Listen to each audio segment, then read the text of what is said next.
Hello everyone, this is Swati Singh. Welcome to Shreeji classes.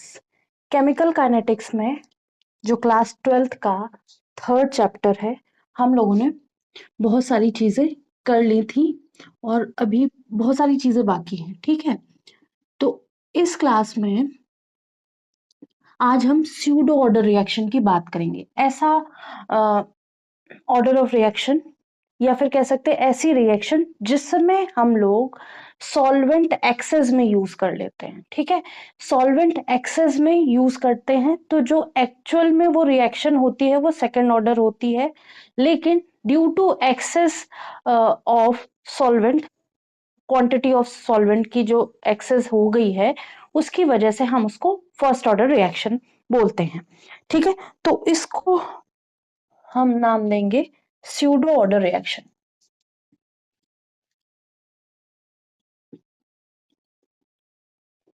जैसे एक word आपने सुना होगा, सूडो साइंस।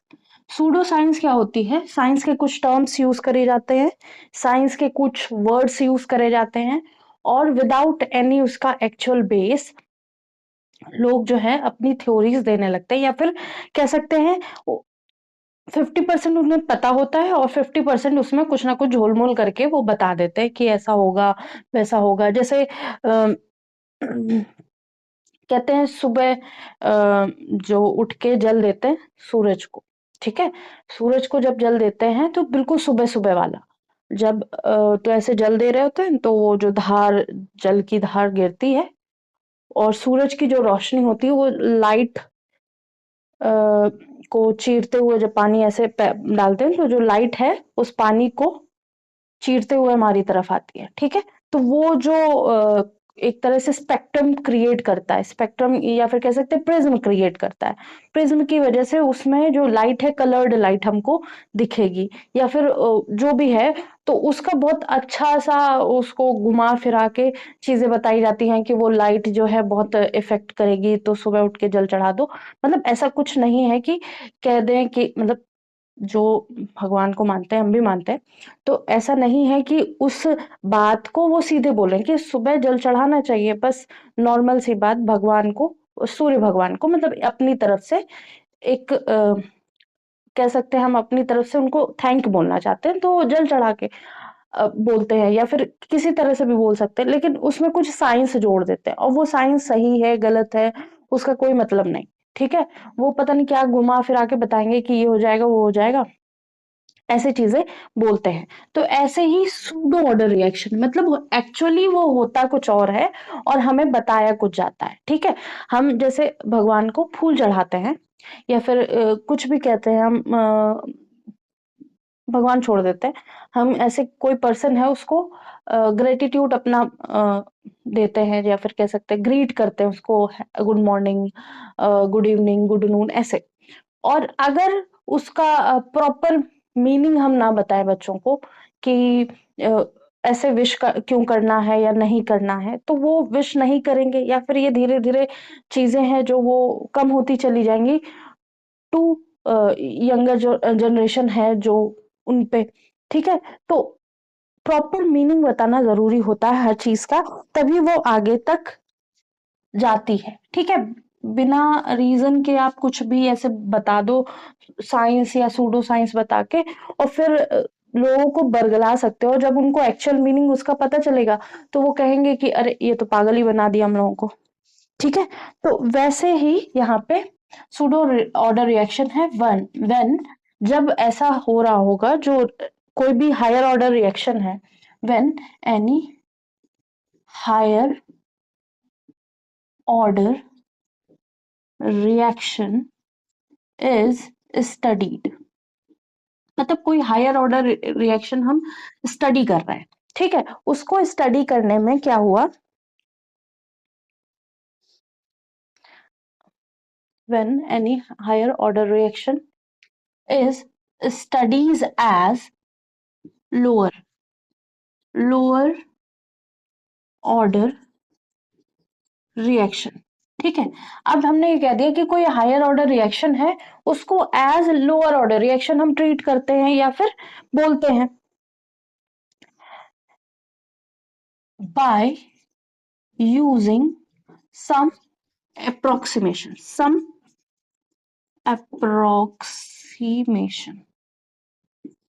ठीक है।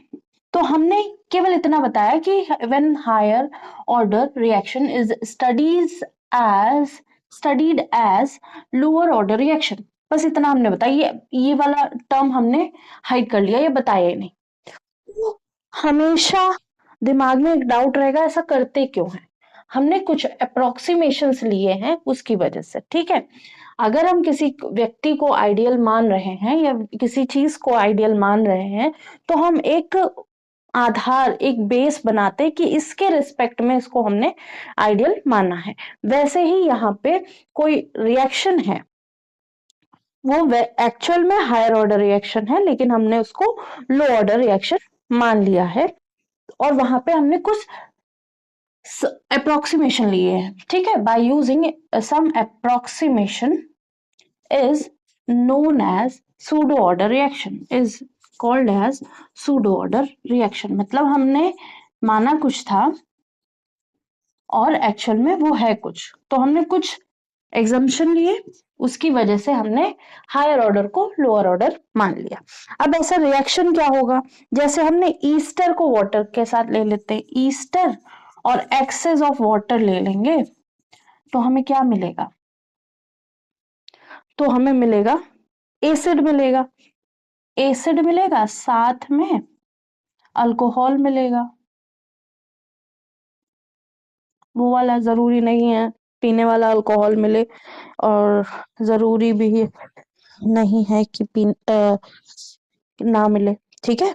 तो जब हम लोगों को लैब में इथेनॉल दिया जाता है, जो एक्चुअल में अल्कोहल होता है, बहुत छोटा, मतलब टेस्ट ट्यूब में बिल्कुल 1-2 ml दिया जाता था, जैसे हम लोग उसका अल्कोहल बना के पी लेंगे, ऐसे बहुत छोटा सा टेस्ट ट्यूब में बहुत कम दिया जाता था हम लोगों को लैब में। तो हम लोग बहुत मजाक उड़ाते थे, अब पता चलता है क्यों कम दिया जाता था। पहला तो कॉलेज के पास इतना फंड नहीं है कि सबको बहुत ज्यादा दे दे, और थोड़ा फिर भरोसा भी नहीं रहता ना बच्चे क्या कर दें, ठीक है। CH3COO, ये क्या है? ईस्टर है, हमने वाटर के साथ इसको ऐड किया, तो हमको क्या मिलेगा? CH3COOH, एसिटिक एसिड, और साथ में C2H5OH, तो यहाँ पे अल्कोहल ही मिल रहा है, ठीक है।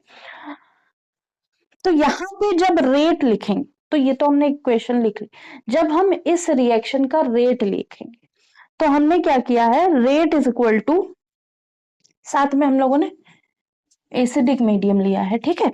एसिडिक मीडियम लिया है, तो acid catalysed hydrolysis of Easter इसका नाम है। एसिड की प्रेजेंस में हमने ईस्टर और वाटर लिया है, मतलब हाइड्रोलाइज किया है ईस्टर का, और हमें एसिड और अल्कोहल मिले हैं। तो जब हमने ये किया, तो हमारी जो रेट ऑफ रिएक्शन होगी वो क्या होगी? रेट इज इक्वल टू कुछ कांस्टेंट होगा, यहाँ पे ईस्टर होगा, साथ में वाटर का कंसंट्रेशन, और साथ में जो एसिडिक मीडियम है, तो हमने कुछ ना कुछ एसिड भी तो लिया होगा, उसका कंसंट्रेशन, ठीक है। तो हम लोग क्या करेंगे, जो एसिड लेंगे वो क्या होगा? एसिड जब हम लेंगे, अगर हम एसिड कांस्टेंट ले लेते हैं, ठीक है, कांस्टेंट ले, इसको कांस्टेंट ले लेते हैं, मतलब जितनी बार भी हम रिएक्शन कराना चाहते हैं, तो जब हम देखेंगे तो ईस्टर और वाटर के रिस्पेक्ट में होगा, तो अब यहाँ पे ऑर्डर क्या होगा? Order is equal to second order reaction हो जाएगा। और अगर हमने एसिड को कांस्टेंट किया और इसको एक्सेस में कर दिया, वाटर को एक्सेस में कर दिया, तो ये जो रेट है वो ईस्टर के डायरेक्टली प्रोपोर्शनल हो जाएगा। तो जब ये वाटर हमारा एक्सेस में होगा, तो हमारा फर्स्ट ऑर्डर रिएक्शन हो जाएगा। तो हमें ये देखना है, जो भी हमें गिवन है, हमारे रिएक्टेंट के साथ जो जो चीजें गिवन है, जो रिएक्शन कर रही हैं, हम कांस्टेंट ले लेंगे या एक्सेस में ले लेंगे। एक्सेस में लेने का मतलब हम उसको एक्स्ट्रा में ले रहे हैं, लेकिन उसकी कंसंट्रेशन में कोई चेंज नहीं कर रहे। कंसंट्रेशन किसका? ईस्टर का हम बार बार चेंज करके देख रहे हैं, ठीक है।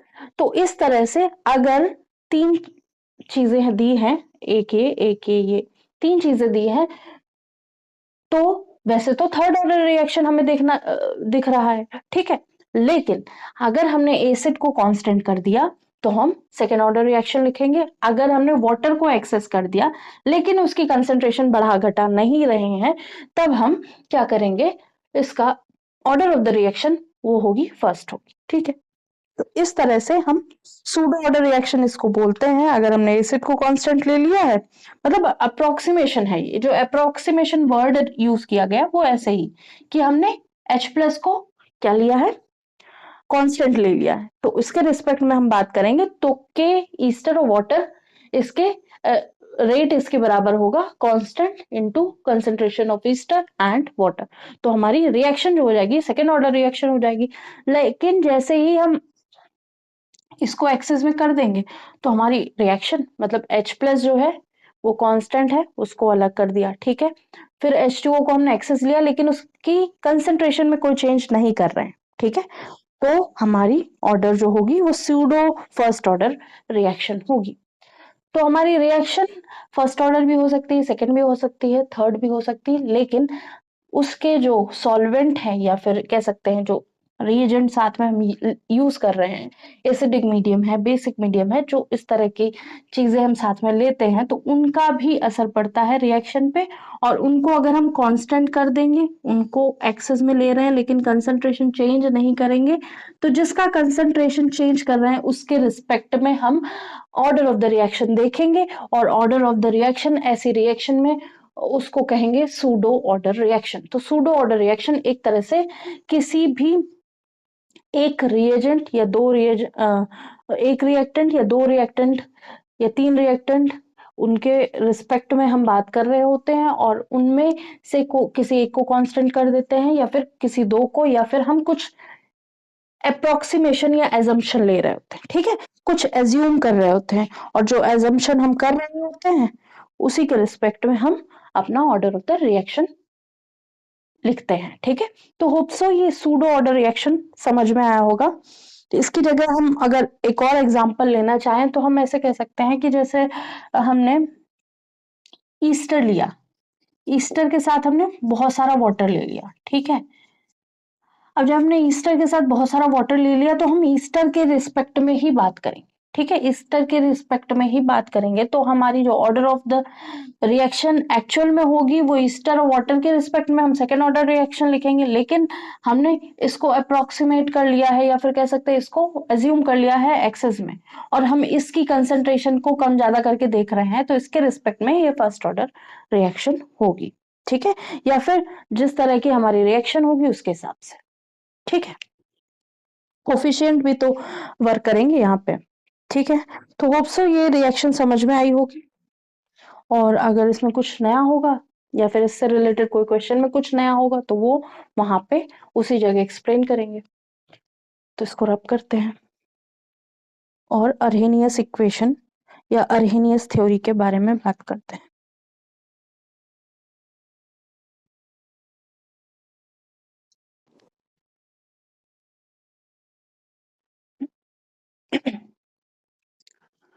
तो अर्हेनियस इक्वेशन या अर्हेनियस थ्योरी, इस थ्योरी को समझने से पहले हमको ये समझना है कि ये जो इक्वेशन या थ्योरी हम देने जाते हैं ये सारी यूनिमोलिकुलर रिएक्शन के लिए हम कर रहे हैं, ठीक है,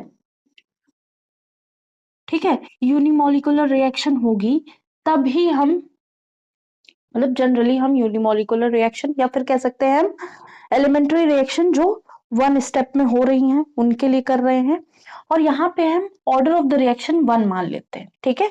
उसके रिस्पेक्ट में हम सारी बात करेंगे।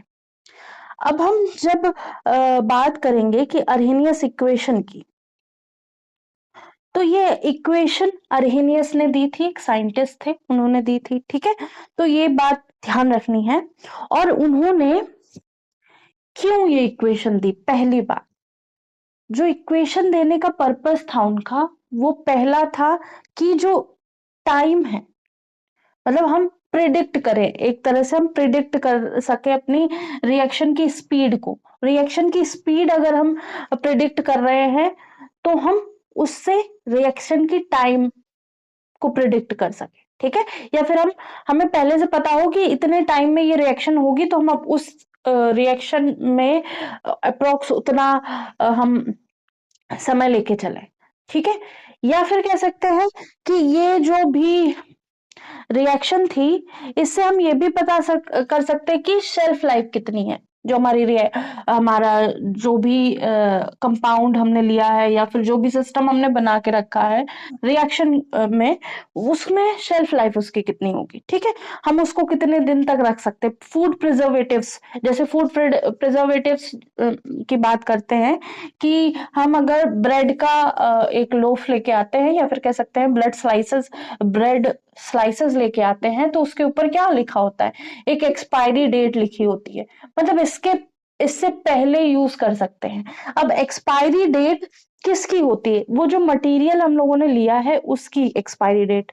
अब कोई कहेगा कि पानी की बोतल पे जो एक्सपायरी डेट होती है वो पानी की एक्सपायरी डेट, पानी की नहीं होती, वो बोतल की होती है, ठीक है। और बहुत सारी चीजें हैं, तो इसलिए हमें समझना है कि अब ये जो बोतल ली गई उसमें ये जो प्लास्टिक बोतल है, अब ये भी ध्यान रखना है कि अच्छे शॉप्स में या फिर कह सकते हैं कि जो अच्छे मॉल वगैरह हैं जहाँ पे फूड आइटम्स बहुत अच्छी क्वालिटी का रखा गया है, वहां पे पानी की बोतल आपको हो सकता है बिस्लेरी की ही मिल रही हो। वैसे वो कांच की बोतल मिलेंगी, कंपनी कोई भी हो सकती, कंपनी का नाम नहीं लेना है हमें, ठीक है। तो वो कंपनी कोई भी हो सकती, वो कांच की बोतल मिल रही होंगी, बहुत अच्छे ब्रांड के आप या फिर कह सकते हैं जिनकी फूड सेफ्टी उन पर्पज से उनको बहुत अच्छे से केयर की गई हो, उनकी उन पे सारी चीजों का मतलब कह सकते हैं हर चीज का ध्यान रखा गया हो कि वो एक ह्यूमन को हेल्प करें, उसके हेल्थ में बेनिफिट करें, कुछ नुकसान ना करें। तो ऐसे में एक कांच की बोतल भी आती, कांच के बोतल में सामान रखा गया। तो हम लोग अपनी लैब में भी कांच के बोतल में सामान रखते हैं, या जो भी एसिड या बेसिस या जो आयरन फिलिंग्स होती हैं, कॉपर फिलिंग्स होती है, वो सब कांच में रखते हैं, ठीक है। तो हमें ये पता होता है कि ये जो प्रोडक्ट है इसके अंदर रखा हुआ, ये इतने दिन चलेगा, इतने दिन बाद ये खराब हो जाएगा। तो इस तरह से हमको जितने भी फूड आइटम्स मिलते हैं, ठीक है, जितने भी फूड आइटम्स मिलते हैं उन सारे फूड आइटम्स के लिए ही को एक तरह से प्रिडिक्ट करने के लिए कितने दिन तक हम यूज कर सकते हैं, वो सारी चीजों के लिए हमने अरहेनियस थ्योरी, अरहेनियस इक्वेशन बनाई। उस इक्वेशन जो थी वो टाइम डिपेंडेंट थी, ठीक है। तो इक्वेशन जो हमारी है वो टाइम डिपेंडेंट होगी, ठीक है, ये हमें ध्यान रखना है। और अगर हम इसके बारे में और जानना चाहें तो हम ये कह सकते हैं कि अगर हम अपनी रिएक्शन को देख रहे हैं, जो रिएक्शन हमारी हो रही है वो कितना ज्यादा घातक हो सकती है या नहीं हो सकती, ये भी हम बता सकते हैं, ठीक है, इससे। और साथ में हम एनर्जी बैरियर्स, जो सबसे इंपॉर्टेंट हम यहाँ देखेंगे, एनर्जी बैरियर्स की बात करेंगे, या फिर कह सकते हैं हम एनर्जी को फाइंड आउट कर सकते हैं, ठीक है, एक्टिवेशन एनर्जी को, या फिर एनर्जी जो भी हम यूज कर रहे हैं, एग्जैक्ट एनर्जी एक रिएक्शन को रिएक्टेंट से प्रोडक्ट में बदलने के लिए जो भी हमने एनर्जी दी वो फाइंड आउट करने के लिए, ठीक है। और हम अपने कैटलिस्ट को टेस्ट कर सकते हैं, हम अपने पहली तो हम एग्जैक्ट एनर्जी निकाल सकते हैं कि जो एनर्जी से हम रिएक्टेंट से प्रोडक्ट में कन्वर्ट करेंगे, और हम कैटलिस्ट के बारे में इससे पता करेंगे, ठीक है। कैटलिस्ट भी एक 12th में तो नहीं है, एक बार कैटलिस्ट यूज किया गया, एक बार कैटलिस्ट नहीं यूज किया गया, ठीक है। तो यहाँ पे जनरली जो हम पढ़ेंगे वही बात करेंगे, जो अगर एक्स्ट्रा होगा वो हम क्वेश्चन के साथ बात करते हैं, ठीक है। तो और इसके अलावा हम इसका यूज क्या कर सकते हैं, नेचुरल थ्योरीज होती हैं जैसे, या फिर कह सकते हैं नेचुरल प्रोसेस होते हैं, उनको अंडरस्टैंड करने के, जियोलॉजी वगैरह में, ठीक है, वहां यूज होता है। और स्पेस को एक्सप्लोर करते हैं वो लोग भी इसका इस्तेमाल करते हैं। तो होप सो समझ में आ गया होगा इसका एक्चुअल में पर्पस क्या था, कि जो केमिस्ट्री वाले बच्चों के लिए, कि या केमिस्ट्री के लोगों के लिए, केमिस्ट्री के स्टूडेंट के लिए समझने का, जो हमारा मटेरियल रखा हुआ है उसका एक्सपायरी डेट क्या होगा, या फिर ये कितने टाइम तक इसको हम यूज कर सकते हैं, या फिर उसका कितना हम उसको कितनी एनर्जी में इसको हम रिएक्ट करने के लिए तैयार कर सकते हैं इस तरह से। ठीक है, तो होप सो अभी जो थोड़ा सा इसका बेस बनाया है वो समझ में आया होगा। और अब हम बात करते हैं कि जो रिएक्शन है वो जनरली हम यूनिमोलिकुलर रिएक्शन देख रहे होंगे। ठीक है, यूनिमोलिकुलर रिएक्शन जब देख रहे होंगे तो हम ये भी देखेंगे कि हमारी जो रिएक्शन है वो एक्सोथर्मिक है या फिर एंडोथर्मिक है। ठीक है, तो ये हम समझेंगे यहाँ पे। एक्सोथर्मिक मतलब हीट रिलीज हो रही है, हीट निकल रही है।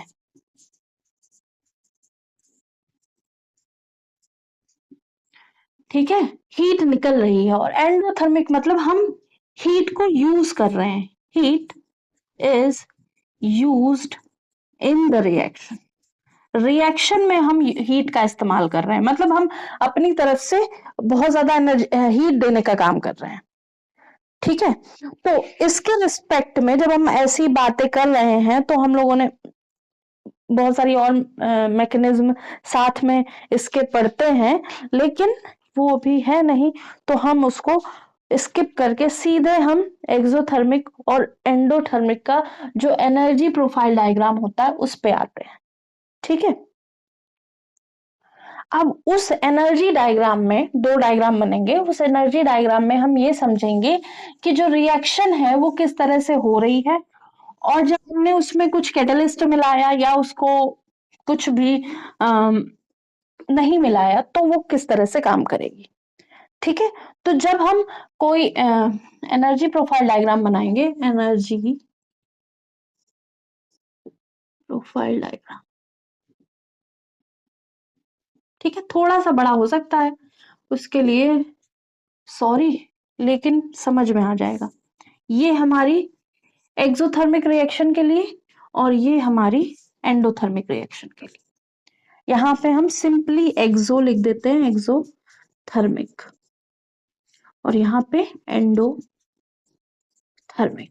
अब हम रिएक्शन को देखेंगे, कोई भी रिएक्शन है, लिख लेते हैं ए से प्रोडक्ट बन रहा है। ठीक है, हमारी एलिमेंट्री रिएक्शन है, यूनिमोलिकुलर रिएक्शन है, ए से प्रोडक्ट बन रहा है। ठीक है, तो हम लोगों ने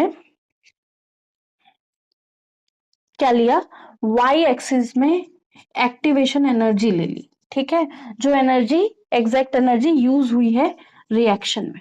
ठीक है, और एक्स एक्सिस में क्या ले लिया हमने, एक्स एक्सिस में हम लेंगे रिएक्शन कोऑर्डिनेट। ठीक है, रिएक्शन कोऑर्डिनेट का मतलब ये है कि हम प्रोडक्ट और रिएक्टेंट दोनों यहाँ पे दर्शा रहे हैं। ठीक है, शो कर रहे हैं,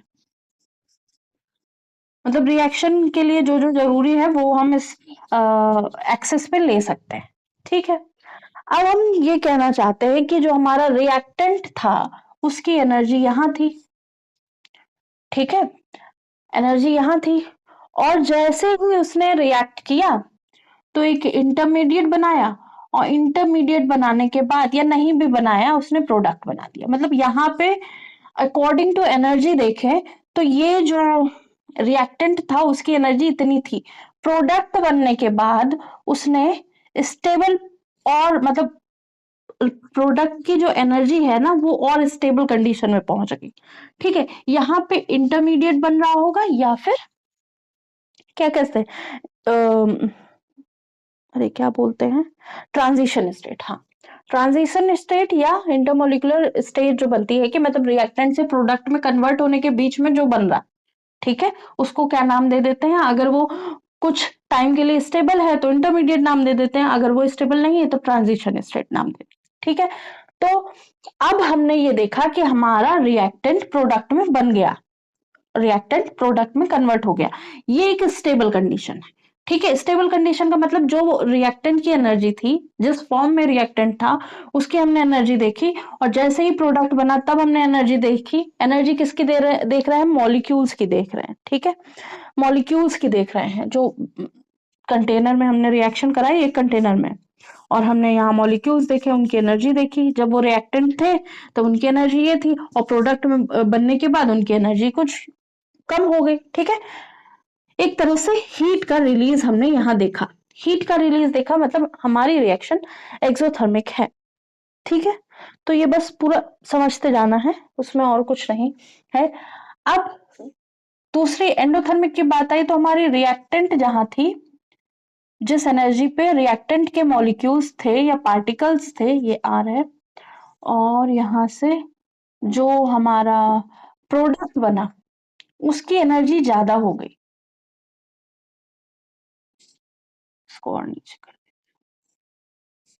यहाँ पे हमारा रिएक्टेंट बन रहा था और प्रोडक्ट जो है, मतलब मॉलिक्यूल्स ऑफ रिएक्टेंट या जो रिएक्टेंट के पार्टिकल्स है उनकी एनर्जी कम है विथ रिस्पेक्ट टू प्रोडक्ट बनने के बाद जो पार्टिकल्स बने, ठीक है, या जो मॉलिक्यूल्स बने। तो अब हमें यहाँ केवल ये समझना है, यहाँ पे रिएक्शन कोऑर्डिनेट की जगह कोर्स ऑफ रिएक्शन भी लिखा होगा, ठीक है। तो अब हम जो देखेंगे वो हमारी बहुत सिंपल सी चीजें देखेंगे। पहले हम देखेंगे E1, ठीक है, इसको हटा दें क्या, एनर्जी प्रोफाइल डायग्राम, और एक बार ये चेक कर ले पूरा डायग्राम दिख रहा है। अगर पूरा डायग्राम दिख रहा है तो हम फिर इसी में सारी चीजें बताते चले जाएंगे और मेंशन करते चले जाएंगे किस एनर्जी की हमें जरूरत है और हम क्या क्या निकालना चाहते हैं। तो अब हम ये देखते हैं कि जो इसको थोड़ा सा, जो हमारा डायग्राम है उसमें दो चीजें दिख रही हैं, रिएक्टेंट या फिर कह सकते हैं पार्टिकल्स जो रिएक्ट कर रहे हैं और रिएक्ट करके रिएक्टेंट प्रोडक्ट बना रहे हैं, रिएक्टेंट प्रोडक्ट बना रहे हैं, एनर्जी है उनकी, ये दो चीजें हमें दिख रही, ठीक है। तो जब हम यहाँ पे पहुंचे तो हमने ये देखा कि ये जो इंटरमीडिएट स्टेट या ट्रांजिशन स्टेट जो भी है, रिएक्टेंट की एनर्जी से यहाँ तक हमने नाम दे दिया इसको E1, ठीक है, इसको नाम दे दिया E1, ठीक है।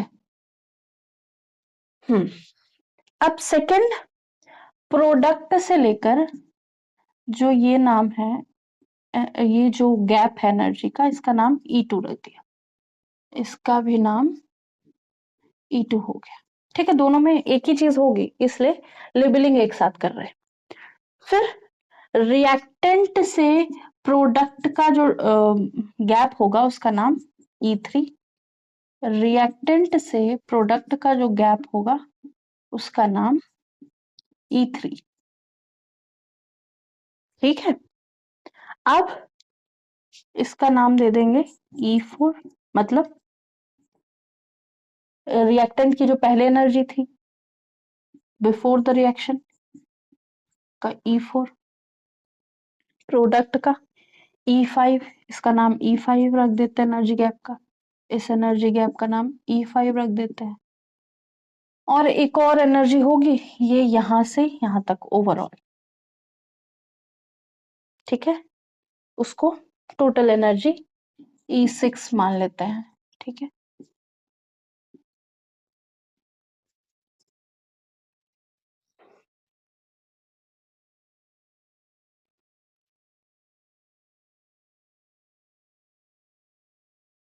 ठीक है, तो E6 क्या है, E6 टोटल एनर्जी है, इसी को हम नाम दे देंगे थ्रेशोल्ड एनर्जी, ठीक है। अब शुरू से एक एक चीजें समझते हैं। जो E1 है, E1 ये क्या है, activation energy for forward reaction, मतलब हमारी यहां से लेकर रिएक्टेंट से प्रोडक्ट बन रहा है, मतलब रिएक्टेंट ने यहां से एनर्जी, यहाँ पे जो एनर्जी थी उसने कुछ एनर्जी गेन करके यहाँ पहुंचा और फिर प्रोडक्ट बनाना शुरू कर दिया, और प्रोडक्ट बनाते ही वो बहुत स्टेबल कंडीशन में पहुंच गया। तो जो रिएक्टेंट की एक्चुअल एनर्जी थी उसने कुछ एनर्जी गेन करी, जो एनर्जी गेन करी वो क्या है, एक्टिवेशन एनर्जी। ये क्या है, activation energy for forward reaction, मतलब हमारे रिएक्शन को होने के लिए इतनी एनर्जी और चाहिए, उसी एनर्जी का नाम हमने फॉरवर्ड रिएक्शन रख दिया, ठीक है। अब E2 की बात आती है, E2 क्या है, E2 activation energy for backward energy, E2 क्या है, activation energy for backward energy. अगर हमें दोबारा रिएक्शन हमारा जो प्रोडक्ट है, प्रोडक्ट से दोबारा रिएक्टेंट पे जाना है, तो हमें इतनी एनर्जी चाहिए होगी रिएक्टेंट में जाने के लिए, हमें इतनी एनर्जी चाहिए होगी रिएक्टेंट पे जाने के लिए। तो दोनों में ये फर्क हुआ कि जब यहाँ पे बहुत स्टेबल प्रोडक्ट बन गया है और यहाँ पे इतना ज्यादा स्टेबल प्रोडक्ट नहीं बना है, तो जब बहुत स्टेबल प्रोडक्ट बन गया है तो हमें रिएक्टेंट जाने में बहुत ज्यादा एनर्जी देनी पड़ेगी। और यहाँ पे जब स्टेबल प्रोडक्ट इतना नहीं बना है तो हम थोड़ी सी एनर्जी देके फिर से रिएक्टेंट पे आ सकते हैं, या फिर कह सकते हैं जो रिवर्सिबल रिएक्शन वाला कॉन्सेप्ट होता है वो हम यहाँ पे देख सकते हैं। ठीक है, अब हम बात करेंगे E3 की। E3 क्या है? E3 ये है एंथैल्पी। E3 इसको एंथैल्पी या एनर्जी बोल देंगे, वैसे एंथैल्पी चेंज बोलते हैं इसको, ठीक है, जिसको हम डेल्टा एच से रिप्रेजेंट करते हैं, डेल्टा एच से। इसको क्या बोलेंगे? Enthalpy change. मतलब प्रोडक्ट और रिएक्टेंट के बीच में जो चेंज हुआ, जो चेंज देखने को मिला, उसको हमने डेल्टा एच नाम दे दिया, और E1 को हमने E नाम दिया था, दैट इज एक्टिवेशन एनर्जी। ठीक है, ये क्या है? Enthalpy change in energy of reactant and product, और ये भी enthalpy change in energy of reactant and product के जो पार्टिकल्स हैं उनके बीच में एनर्जी का गैप, ये दोनों के लिए होगा, एंडोथर्मिक एक्सोथर्मिक दोनों के लिए। ठीक है, अब हम E4 की बात करते हैं। E4 क्या है? E4 average energy of reactant है। मतलब जितने भी पार्टिकल्स या मॉलिक्यूल्स हमारे रिएक्टेंट के, वो पार्टिकल्स E4 एनर्जी होल्ड करते हैं, उनके पास ऑलरेडी इतनी एनर्जी है, उनके पास इतनी ऑलरेडी एनर्जी है, वो इतनी एनर्जी और ले लेंगे तो फिर क्या करेंगे? एक पर्टिकुलर कंडीशन पे पहुंचेंगे, उसके बाद प्रोडक्ट बनाना शुरू कर देंगे। ठीक है, तो जो रिएक्टेंट है वो कुछ एनर्जी होल्ड कर रहे हैं, वो जो एनर्जी होल्ड कर रहे हैं वही क्या है? Average energy of reactant, that is E4। अब हम E5 की बात करेंगे, तो average energy of product, product की एनर्जी है E5। मतलब कि जितने भी पार्टिकल्स या मॉलिक्यूल्स ने प्रोडक्ट बनाया है, उन प्रोडक्ट की एनर्जी, उन प्रोडक्ट, सारे प्रोडक्ट की एवरेज एनर्जी यहाँ पे। ठीक है, तो ये समझ में आया होगा। और फिर हम बात करेंगे E6 की। E6 क्या है? E6 है total energy for reaction to occur. Reaction होने के लिए जो एनर्जी लगी है वो टोटल एनर्जी बोल दी जाएगी। ठीक है, टोटल एनर्जी मतलब पूरे रिएक्शन में हम देख रहे हैं कि जो एनर्जी का क्राइटेरिया है या एनर्जी का प्रोफाइल है या एनर्जी जो कितने वैल्यू है, अगर वैल्यू के रिस्पेक्ट में बात करेंगे तो E6 क्या है? E total. मतलब इतनी पूरी एनर्जी की जरूरत पड़ी होगी ड्यूरिंग द रिएक्शन, जिसको हम थ्रेशोल्ड एनर्जी भी बोल देते हैं। ठीक है, अब हम रिएक्शन की तरफ बढ़ते हैं। अब इन दोनों डायग्राम से हमें रिएक्शन की तरफ नहीं, इक्वेशन की तरफ, अरेनियस इक्वेशन की तरफ बढ़ेंगे। ठीक है, इन दोनों प्रोफाइल से हमें क्या समझ में आया? हमें ये समझ में आया कि अगर एक्सोथर्मिक रिएक्शन है तो प्रोडक्ट स्टेबल बन रहा होगा, प्रोडक्ट की एनर्जी रिएक्टेंट की एनर्जी से कम होगी। ठीक है, और जब एंडोथर्मिक रिएक्शन होगा, हम क्या कर रहे होंगे? बहुत ज्यादा एनर्जी दे रहे होंगे, उसके बाद हम रिएक्टेंट से प्रोडक्ट बना पाएंगे। ठीक है, यहाँ पे क्या होगा? थोड़ी सी एनर्जी देगी, उसके बाद एनर्जी रिलीज होगी या हीट निकलनी शुरू हो जाएगी, और जो प्रोडक्ट होगा वो बहुत स्टेबल बन रहा होगा। यहाँ स्टेबल प्रोडक्ट नहीं बन रहा होगा इन एंडोथर्मिक रिएक्शन। ठीक है, तो ये दोनों प्रोफाइल डायग्राम आपको समझने हैं। इन दोनों में ये समझना है, अगर रिएक्टेंट एंड प्रोडक्ट का गैप ज्यादा है, ठीक है, और प्रोडक्ट क्या है? लोअर इन एनर्जी है, तो रिएक्टेंट जो हमारा होगा वो जो रेट ऑफ रिएक्शन होगा, या फिर कह सकते हैं रिएक्शन जो होगी वो एक्सोथर्मिक होगी और स्टेबल कंसिडर करी जाएगी। यहाँ पे क्या होगा? जो एनर्जी होगी प्रोडक्ट की वो उतनी ज्यादा मतलब हाई इन एनर्जी होगी और रिएक्टेंट से ज्यादा होगी, तो ये उतना स्टेबल रिएक्शन नहीं माना जाएगा। ठीक है, और जो E6 है, जो टोटल एनर्जी है, वो क्या है? वो तो समझ में आ रही, 0 से लेकर कितनी एनर्जी कंज्यूम हुई। एक एनर्जी और है, ये वाली E1 और डेल्टा एच। E1 क्या है? एक्टिवेशन एनर्जी, रिएक्टेंट से यहाँ इंटरमीडिएट या ट्रांजिशन स्टेट बनने के लिए जो हमें एनर्जी दी गई वो। और ये रिएक्टेंट और प्रोडक्ट में जो एनर्जी का चेंज देखने को मिला वो है एंथैल्पी चेंज। ठीक है, एंथैल्पी चेंज, और ये ध्यान रखना है। अब हम आते हैं time dependent rate of reaction, मतलब ऐसी रेट ऑफ रिएक्शन जिस जो टाइम पे डिपेंड करती हो। ठीक है,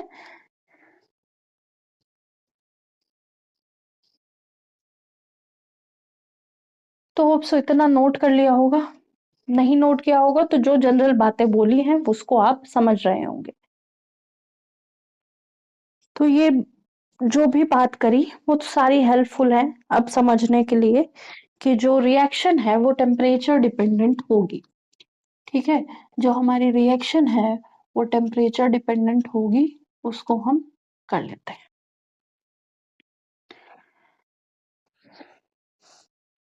ठीक है, तो अगर हमने A प्लस बी से C प्लस डी बना दिया, ठीक है, कोई एलिमेंट्री रिएक्शन है, फॉरवर्ड बैकवर्ड दोनों जा रही है, मतलब इक्विलिब्रियम स्टेट पे है एक तरह से। और यहाँ पे जब हम फॉरवर्ड रिएक्शन देखते हैं तो हमारा रेट कांस्टेंट K1 है, और बैकवर्ड रिएक्शन में रेट कांस्टेंट K-1। ठीक है, इतना तो अभी तक समझ में आ रहा होगा। यहाँ पे एक और बात समझनी है कि जो टेम्परेचर है वो अगर थोड़ा सा बढ़ाएंगे, ठीक है, अगर टेम्परेचर थोड़ा बहुत बढ़ाएंगे तो जो रेशियो होगा रेट कांस्टेंट का, ठीक है, उसमें चेंजेस देखने को मिलेंगे। मतलब हमारी रिएक्शन ये हो रही है, पहले T1 था, T1 is equal to 30 degree Celsius पे किया हमने रिएक्शन, फिर T2 किया, T2 is equal to 40 degree Celsius पे किया रिएक्शन। तो जब हम ये देखेंगे कि K1 अपॉन K-1 का जो रेशियो है, ठीक है, मतलब टेम्परेचर जो है वो K1 प्लस K1 मान लो 30 डिग्री है, तो K2 बाय 10, और ये K1 ठीक है, और मतलब K2/K1 एक तरह से। ठीक है, इससे नहीं, ऐसे बोल रहे हैं कि कोई रिएक्शन है, उसमें हम लोगों ने पहले इस टेम्परेचर पे कराया फिर इस टेम्परेचर पे कराया। ठीक है, जब हम इस टेम्परेचर पे और इस टेम्परेचर पे करा रहे थे, जो हमें टेम्परेचर का क्या मिला, टेम्परेचर कोफिशिएंट मिला, वो क्या मिला, इज इक्वल टू मिला। ठीक है, मतलब जो हमारी रेट ऑफ रिएक्शन है या रेशियो ऑफ रेट कांस्टेंट है डिफरेंट टेम्परेचर पे, अगर उनके बीच में 10 डिग्री का डिफरेंस आया तो वो इक्वल हो जाएगा किस, जो टेम्परेचर कोफिशिएंट होगा 2 या 3 के बराबर आ जाएगा। ठीक है, 2 या 3 के बराबर आ जाएगा। तो ये भी समझना है कि टेम्परेचर कोफिशिएंट की बात हो रही होगी, मतलब टेम्परेचर चेंज हो रहा है। ठीक है, हमारे रिएक्शन में टेम्परेचर चेंज हो रहा है, और अगर टेम्परेचर चेंज हो रहा है तो उस टेम्परेचर में अगर हम 10 डिग्री का डिफरेंस करते हैं तो 2 से टेम्परेचर कोफिशिएंट जो है वो 2 से 3 बढ़ा हुआ दिखेगा। ठीक है, तो यहाँ पे हम क्या देख रहे हैं, रिलेशन ऑफ किसका, relation of temperature with rate of reaction.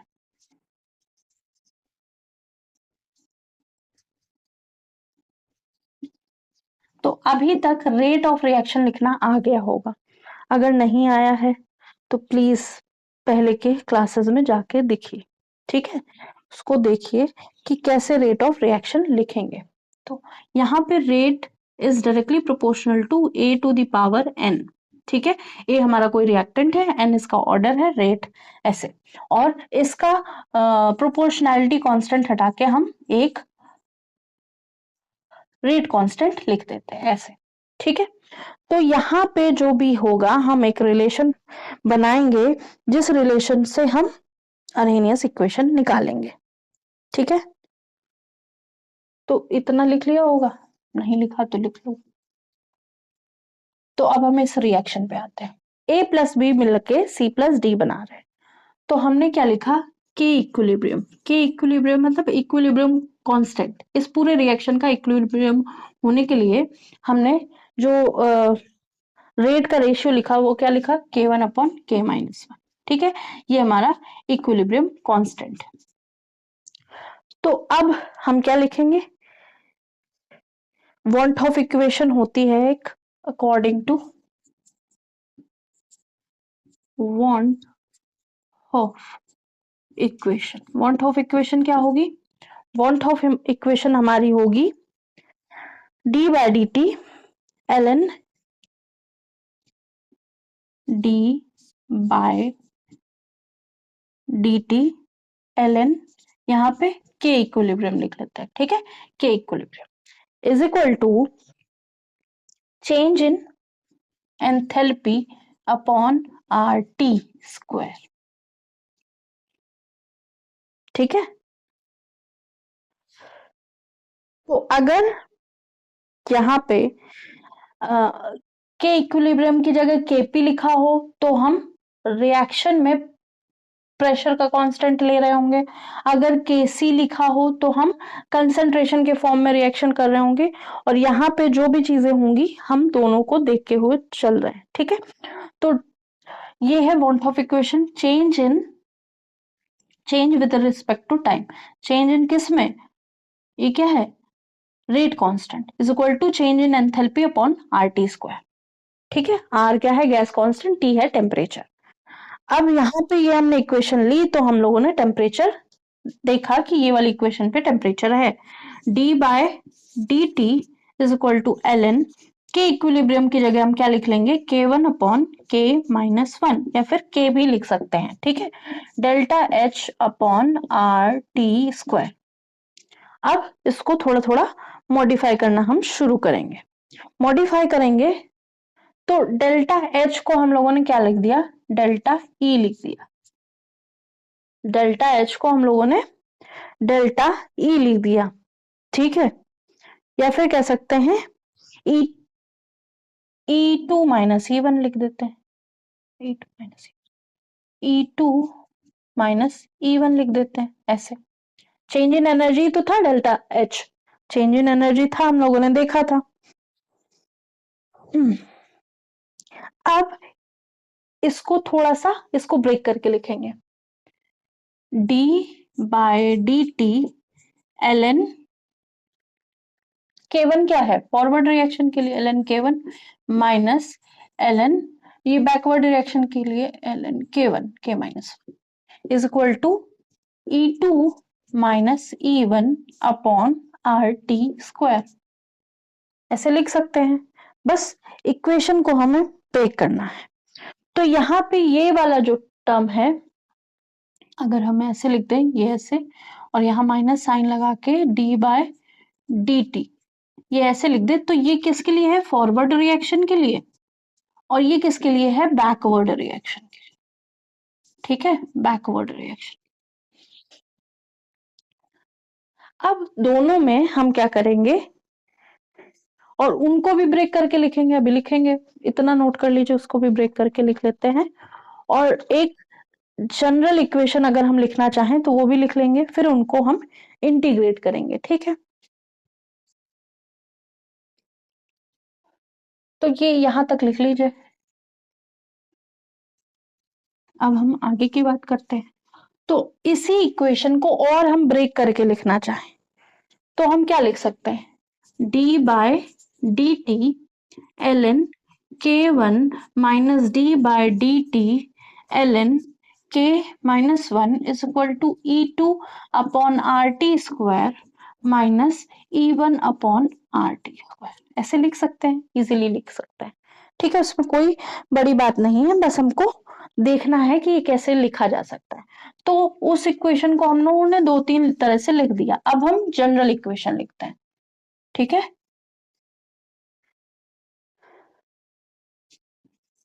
In general, generally हम क्या लिखेंगे, हमने क्या डी बाय डी टी को क्या माना था, एल एन के माना था। ठीक है, इज इक्वल टू क्या हो जाएगा, ई A upon R T, E A upon R T square. ठीक है, ये 1 2 या फिर जो है 1 2 वो लिखा होना चाहिए। ठीक है, अब क्या करेंगे, हम इंटीग्रेट करेंगे।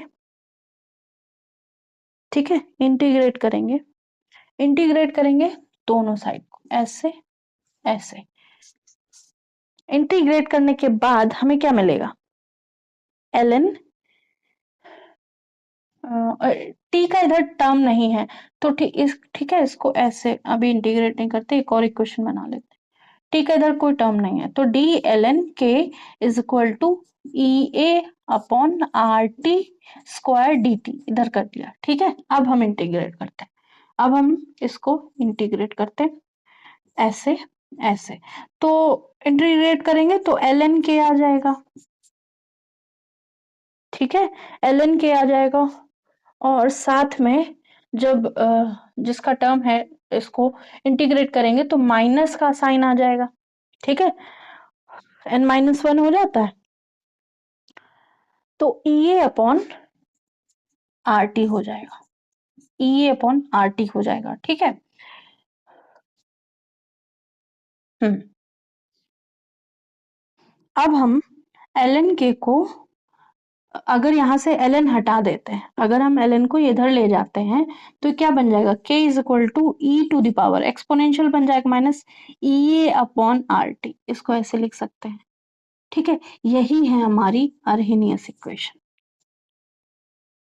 यही है हमारी अर्हेनियस इक्वेशन।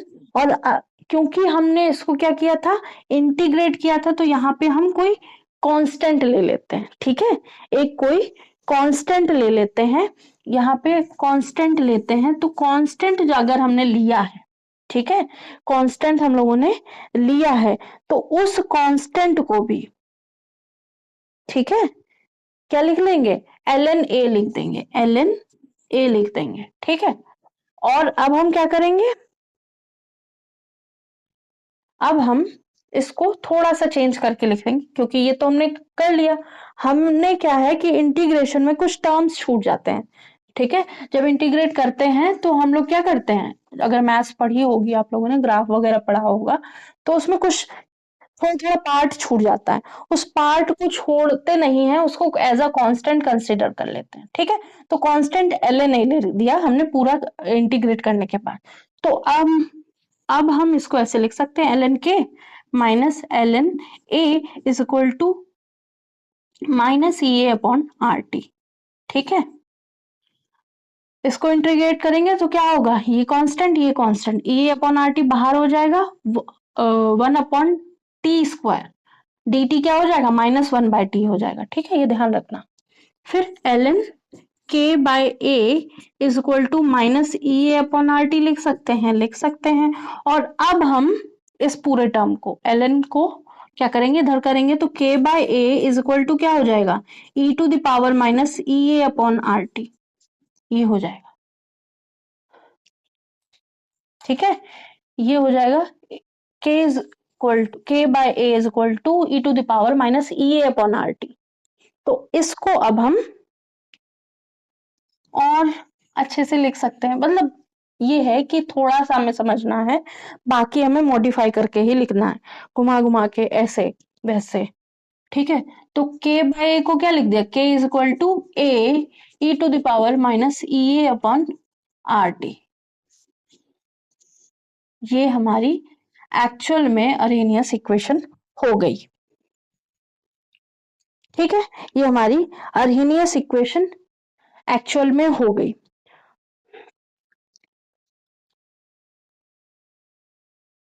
इसी को अरहेनियस इक्वेशन बोलते हैं। और यहाँ पे ए क्या है, ए है कांस्टेंट। ठीक है, प्री एक्सपोनेंशियल फैक्टर या फ्रीक्वेंसी फैक्टर भी बोल देते हैं ए को। ई को क्या बोलेंगे, ये एक्सपोनेंशियल है, ये एक्टिवेशन एनर्जी है, आर गैस कांस्टेंट है, टी इज द टेम्परेचर। ठीक है, अब इसमें दो केस करेंगे नेक्स्ट क्लास में, जिसमें टेम्परेचर का भी रोल हमें दिखेगा, क्योंकि यहाँ पे टी है, तो ये जो जिस भी रिएक्शन के लिए करेंगे वो टेम्परेचर डिपेंडेंट होनी चाहिए। तो होप सो आज की क्लास समझ में आई होगी। लाइक कीजिएगा, सब्सक्राइब कीजिएगा, शेयर कीजिएगा, बताइएगा क्लासेस कैसी लग रही हैं। और बहुत ही डीप में ये क्लासेस हो रही हैं और साथ ही साथ शॉर्ट में हो रही हैं, ठीक है। तो हो सकता है बहुत ज्यादा लिखा ना हो यहाँ पे, लेकिन समझने वाली सारी चीजें हो रही हैं। आपको अगर थ्योरी लिखनी है तो जो बोला जा रहा है कि let this reaction takes place, reversible reaction है यहाँ पे, want of factor, want of equation ली है हमने, ये सारी चीजें यहाँ पे हम लेके चल रहे हैं। और यहाँ पे ये हमारी जो अर्हीनियस इक्वेशन है वो डिराइव हो गई है। अब इसके दो केस हैं, 5-5 मिनट के दो केस हैं, नेक्स्ट क्लास पे करेंगे। उसके बाद हम लोगों को एक मैक्सवेल डिस्ट्रीब्यूशन कर्व होगा तो हम करा देंगे, नहीं होगा तो कोई बात नहीं। और उसके बाद जो आगे की चीजें हैं वो करेंगे, ठीक है। तो अभी तक जो चीजें हैं वो समझ में आई होंगी। ग्राफ, वो जो एनर्जी प्रोफाइल डायग्राम था एक्सोथर्मिक और एंडोथर्मिक रिएक्शन को, वो ग्राफ समझ में नहीं आया हो तो दोबारा से देखिएगा। बहुत अच्छा ग्राफ है वो रिएक्शन के पर्पज से, एनसीईआरटी में भी दिया है, उसको समझना बड़ी बात है। उसमें शायद एक ही दे दिया गया है, एक ही में दोनों समझा दिया गया है, लेकिन हमने यहाँ पे दो करके बताए हैं, ठीक है। तो होप सो ये क्लास समझ में आई होगी। आज के लिए इतना ही, थैंक यू।